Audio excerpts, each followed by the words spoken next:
एक गरीब बच्चा एक रोटी के लिए तड़प रहा है। मालिक ने उसके साथ जो किया, चल उठ कपिल, काम पर जाना है। आज ज़्यादा सो गए हम, गालियाँ मिलेगी ठेकेदार से। यूं ही दिन की शुरुआत हुई उस 10 साल के मासूम बच्चे की। कपिल को उठाने के लिए जब 13 साल का विकास ने आवाज़ लगाई, हड़बड़ा कर कपिल उठा और बोला, भाई गलती हो गई, आज मेरी वजह से तुम्हें भी गालियाँ मिलेगी। विकास ने कहा, कोई बात नहीं, गालियाँ रोटी सी लगती है, आखिर भूख का सवाल है। इतना कहकर दोनों फुटपाथ से उठे और पास के कुएं से पानी लाने के लिए पुराने प्लास्टिक की बोतल के लिए दौड़े दौड़े गए।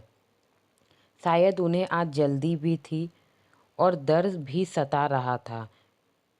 पास ही खड़ा यह सब मैं देख रहा था।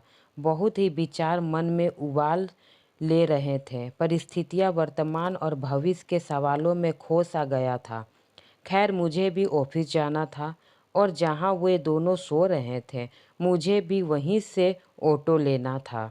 लेकिन आज मेरे कदम ऑफिस ना जाकर इन दोनों मासूम चेहरे और मजबूर दिमाग को बारीकी से समझने की इजाज़त दे रहा था।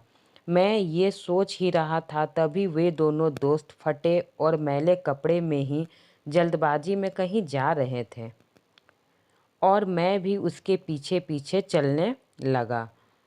लगभग 3 किलोमीटर चलने के बाद मैं एक ईंट के फट्टे पर पहुंचा, जहां ये दोनों दोस्त डरे सहमे एक रोब दिखाने वाले आदमी के सामने खड़े थे। मैं दूर से ही उस आदमी और इन दोनों बच्चों की बातें सुन रहा था। वह आदमी इन बच्चों को गालियां से स्वागत कर रहा था और वापस चले जाने के लिए कह रहा था, लेकिन बच्चे साफ माफ़ कर दो, कल से गलती नहीं होगी, और साथ ही बोल रहे थे, कल अधिक काम किया था ना साहब, माफ़ कर दो, शरीर दुख रहा था, नींद ज़्यादा आ गई, माफ़ कर दो। खैर, उस ठेकेदार ने दोनों को काम पे लगा लिया और दोनों ईंट बनाने के लिए मिट्टी खोदाई करने लगे। लेकिन ये क्या, अब वो मुस्कुरा रहे थे, शायद मासूम होने के साथ ही दिल के सच्चे और साफ थे। वे आखिर मोहब्बत जो दी अपने कार्य से उन्हें। मासूम बच्चे चेहरा और मजबूर दिमाग था उनका। दिमाग से वे दोनों अपने उम्र के बच्चों से लगभग 20 साल बड़े दिमाग के लग रहे थे। ना ही उन दोनों की बच्चों की इच्छाएं थी और ना ही बड़ों का रोब, मात्र मजबूरी की आंखें और भूख की लड़ाई ही उन दोनों की काया से नजर आ रही थी। खैर, आज मेरा भी पूरा दिन छुप छुप कर इन दोनों मित्रों को समझने में जा रहा है और लगभग इनकी ज़िंदगी को भी करीब से समझ में आ रहा था और सोच भी रहा था।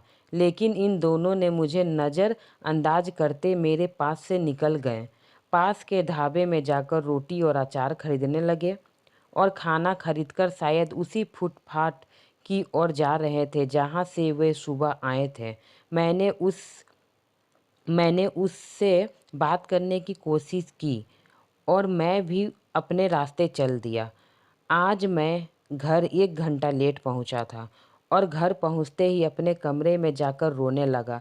शायद मैंने आज असली ज़िंदगी को देखा था, बेबसी के पास से समझा था, भूख को तड़पते देखा था, बचपन को मिटते देखा था, गरीबी को रोते देखा था और ना जाने कितना दर्द देखा। आज मैं जीवन को समझ गया था।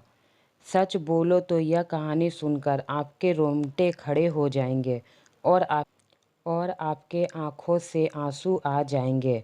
गरीबी बहुत ही बुरी चीज़ है। भगवान किसी को गरीबी ना दे, कम से कम उसे अच्छा पहनने, अच्छा खाने भर तो दे दे।